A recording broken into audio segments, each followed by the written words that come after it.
DND 4G twelve lens கேமராவை எப்படி configure பண்றேன்றதான் இந்த வீடியோல நாங்க இன் டீடைல் பார்க்க போறோம். 4mm லென்ஸோட வந்திருக்கிற இந்த கேமராக்கு வந்து 3 மெகா பிக்சல்ல 2 lens 6 mega pixel high resolution பார்க்கலாம். 4G வெர்ஷன் கேமரா, இதன் மாடல் நம்பர் TCH363N தான் இதோட மாடல் நம்பர். அதே மாதிரி இதுல டிஎன்டி அஃபிஷியல் யூடியூப், அதே மாதிரி ஃபேஸ்புக் ரெண்டே உங்களுக்கு பார்க்கலாம். அதே மாதிரி இந்த கேமராவை நாங்க அன்பாக்ஸ் பண்ணி பார்ப்போம். இந்த அன்பாக்ஸ் பண்ணி பார்த்தா இதுக்குள்ள என்னென்ன வந்திருக்குது என்றதை வந்து நாங்க பார்ப்போம்.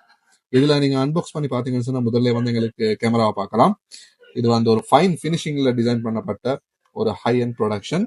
இதுல வந்து 2 லென்ஸ் உங்களுக்கு பார்க்கலாம். மேல ஒரு லென்ஸ் இருக்குது, ரெண்டுமே 3MP ஹை குவாலிட்டி. கீழே இருக்கிற லென்ஸ் வந்து பெனராமிக் 360 வர காட்டும். உங்களுக்கு வந்து இதை வந்து கம்ப்ளீட்டா வந்து ரொட்டேட் பண்ணி பார்க்கலாம். அதே மாதிரி உங்களுக்கு மைக் ஸ்பீக்கர் ரெண்டையும் உங்களுக்கு பார்க்கலாம். கீழே மைக் இருக்குது, அதே மாதிரி ஸ்பீக்கர் இருக்குது. 2-வே கம்யூனிகேஷன், நல்ல ஹை குவாலிட்டி சவுண்ட் குவாலிட்டி வந்து உங்களுக்கு பார்க்கலாம்.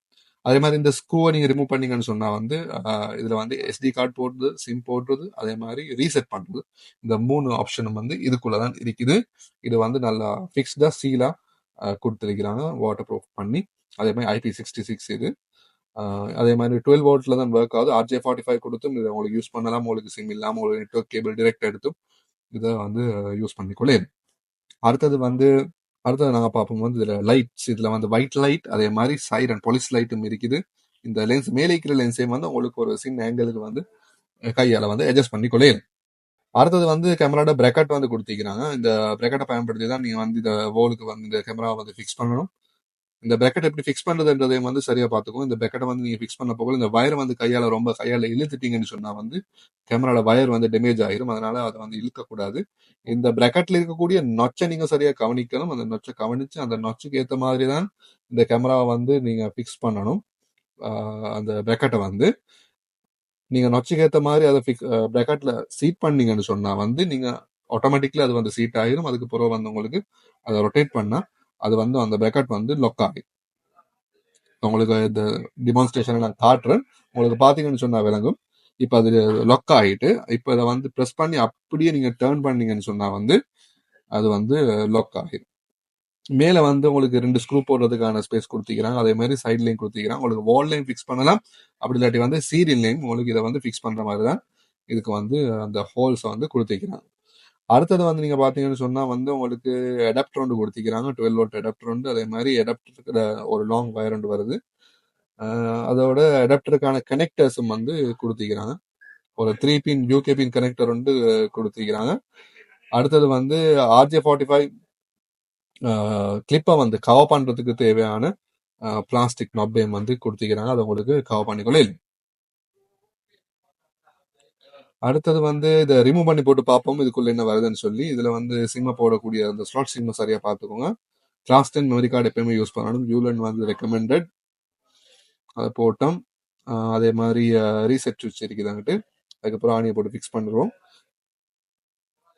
இது அடாப்டர் இந்த கனெக்டரை கனெக்ட் பண்ணிட்டோம். அதுக்கப்புறம் அதை பவர் அப் பண்ணணும். நார்மலா நாங்க இதை பவர் அப் பண்றதுக்கு இங்கிட்ட பயன்படுத்துறது வந்து மினி UPS வந்து உங்களுக்கு 1500 ஜூம் டெக்ல இதை வாங்கலாம். இது ஒரு 4 ஹவர்ஸ் மாதிரி பேக்கப் நிற்கும். இந்த மாதிரி ஒரு கேமராக்கு நீங்க அதை யூஸ் பண்ணீங்கன்னு சொன்னா இதை வந்து கனெக்ட் பண்ணி தான் நாங்கள் கேமரா ஆன் பண்ண போறோம். கனெக்ட் பண்ண உடனே ப்ளூ இண்டிகேட்டர் லைட் வந்து உங்களுக்கு ஃபிளாஷ் ஆகிறத வந்து உங்களுக்கு பார்க்கலாம். ரைட், இப்போ வந்து கேமரா வந்து ஸ்டார்ட் அப் ஆகுது. கேமரா பூட் ஆகிறதுக்கு ஒரு சின்ன டைம் வந்து கொடுக்கணும் நீங்க. ஓகே, கேமரா பூட் ஆகிட்டு ஈஸி லைவ் பிளஸ் என்ற ஆப்பை வந்து நீங்க ஆப் ஸ்டோர்ல இருந்து டவுன்லோட் பண்ணுங்க. ஆண்ட்ராய்டுக்கும் ஆப்பிளுக்கும் ரெண்டுக்குமே வந்து இதை உங்களுக்கு டவுன்லோட் பண்ணலாம். ஈஸி லைவ் பிளஸ் நீங்க டவுன்லோட் பண்ணீங்கன்னு சொன்னா அந்த ஆப் வந்து கிரீன் கலர் ஐகான் ஒன்று உங்களுக்கு பார்க்கலாம். ஆப் ஸ்டோர்ல இப்போ உங்களுக்கு பார்க்கலாம். ஈஸி லைவ் பிளஸ் இருக்குது. இதை இன்ஸ்டால் பண்ணிக்கோங்க. இன்ஸ்டால் பண்ணிட்டு கட்டாயம் வந்து இதை வந்து உங்களோட பர்சனல் மெயிலை கொடுத்து இதை ரெஜிஸ்டர் பண்ணி உங்களுக்கு அக்கௌண்ட் வந்து கிரியேட் பண்ணிக்கோங்க. நான் வந்து ஆல்ரெடி கிரியேட் பண்ணி தான் வச்சிருக்கிறேன். அதுக்கப்புறம் வந்து இதுல ஆட் பட்டனை கிளிக் பண்ணீங்கன்னு சொன்னா வந்து கேமரா ஓப்பன் ஆயிரும். கேமரா வியூ ஓப்பன் ஆகினதுக்கு அப்புறம் கேமராக்கு பின்னாடி இருக்கக்கூடிய QR கோடு நீங்க இதை சரியா ஃபோக்கஸ் பண்ணீங்கன்னு சொன்னா கேமரா வந்து அட் ஆகிறதுக்கான ப்ரொசீஜர் வந்து ஸ்டார்ட் அப் ஆகுது. இப்ப ஸ்கேன் ஆகி சீரியல் நம்பர் வந்துட்டு இப்ப நான் கேமராக்கு ஒரு நேம் ஒன்று கொடுத்து இது சேவ் கொடுத்தேன்னு சொன்னா கேமரா வந்து சேவ் ஆகிரும். இப்போ வந்து கேமராக்கான ஒரு பாஸ்வேர்டு வந்து நாங்கள் செட் பண்ணணும். கேமராக்கான பாஸ்வேர்டை வந்து நாங்கள் செட் பண்ணிவிட்டு அதை சேவ் பண்ணிட்டோம்னு சொன்னால் எங்களுக்கு கேமராட வியூவை வந்து பார்க்கலாம். இதுல 2 வியூவும் ஒரே மாதிரி உங்களுக்கு எங்கிட்ட பார்த்துக்கலாம் முறைமிக்கு. அந்த வியூ வந்து உங்களுக்கு தேவையான மாதிரி கஸ்டமைஸ் பண்ணலாம். எஸ்டி கார்டு ஃபார்மேட் பண்ண சொல்லி இப்போ பாப் மெசேஜ் ஒன்று வருது. ஃபர்ஸ்ட் டைம் எஸ்டி கார்டு போட்டிக்கிற காரணத்தால எஸ்டி கார்டை வந்து நாங்கள் ஃபார்மேட் பண்ணணும். எஸ்டி கார்டை ஃபார்மேட் பண்ணதுக்கு பிறகு அடுத்ததா நாங்க உங்களுக்கு காட்டுறது வந்து ஷேரிங் ஆப்ஷன்.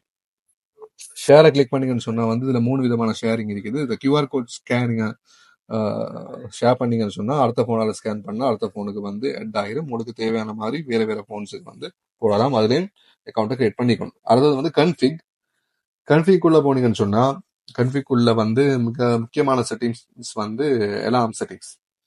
எல்லாமே மெசேஜஸ்க்கு நாங்க போகிறோம். அதுல போய் புஷ் நோட்டிஃபிகேஷன் ஆன் பண்ணினாதான் கேமராக்கு முன்னாடி யாராவது வந்தா எங்களுக்கு புஷ் நோட்டிஃபிகேஷன் வரும். 2 கேமராக்கும் செப்பரேட்டா செய்யலாம். சேனல் 1 சேனல் 2 ரெண்டுக்கும் செப்பரேட்டா உங்களுக்கு செட்டிங் செஞ்சு கொள்ளலாம். அதுக்குள்ள போனீங்கன்னு சொன்னா இதுக்குள்ள நிறைய ஆப்ஷன் இருக்குது. இதுல உதாரணத்துக்கு வந்து உங்களுக்கு ஆர்மிங் ஏரியாவுன்ற கூட உங்களுக்கு தெரிவு செய்யலாம். உங்களுக்கு குறிப்பிட்ட ஏரியாவை செலக்ட் பண்ணி போட்டு அந்த ஏரியாவுக்கு மட்டும்தான் அந்த எல்லாம் பண்ணணும்னு சொன்னா அந்த ஏரியாவை உங்களுக்கு ட்ரா பண்ணி அந்த ஏரியாவை வந்து செலக்ட் பண்ணி கொடுக்கலாம். இதுதான் அந்த ஆர்மிங் ஏரியா. அடுத்தது வந்து உங்களுக்கு டோன் மாத்தலாம். லிங்கேஜ் டோன் கீழே உங்களுக்கு பார்க்கலாம். லிங்கேஜ் டோன் உங்களுக்கு தேவையான மாதிரி மாற்றிக்கொள்ளலாம். தேவையான உங்களோட வாய்ஸ் கூட ரெக்கார்ட் பண்ணி போடலாம். அடுத்து ஷெட்யூல் பண்ணலாம். ஆர்மிங் டைம் உங்களுக்கு என்ன டைமுக்கு அந்த எல்லாம் ஒர்க் பண்ணணுன்றதுக்கான டைம் உங்களுக்கு செட் பண்ணிக்கொள்ளலாம். அடுத்தது வந்து லிங்கேஜ் ட்ராக்கிங் ஆன் பண்ணாதான் மோஷன் ட்ராக்கிங் ஒர்க் பண்ணும். கீழே பிடிசெட் அதாவது ஆட்டோமேட்டிக் மோஷன் ட்ராக்கிங் ஒர்க் பண்ணும். யாராவது கேமராக்கு முன்னாடி போனால் அந்த நம்பரை வந்து ட்ராக் பண்ணும். அதே மாதிரி லிங்கேஜ் வார்னிங் லைட்டை நீங்க ஆன் பண்ணீங்கன்னு சொன்னா யாராச்சும் அந்த கேமராக்கு முன்னாடி போனாங்கன்னு சொன்னா அந்த போலீஸ் லைட் வந்து பிளிங்க் ஆகிறதையும் உங்களுக்கு பார்க்கலாம். அடுத்தது வந்து இந்த எலாம் லைட் ஒர்க் பண்றது இந்த மாதிரி தான் ஒர்க் ஆகும். அதே மாதிரி சேனலை லைக் பண்ணி சப்ஸ்கிரைப் பண்ணி வச்சுக்கோங்க. இன்னும் நிறைய வீடியோஸ் உங்களுக்கு நான் போடுவோம்.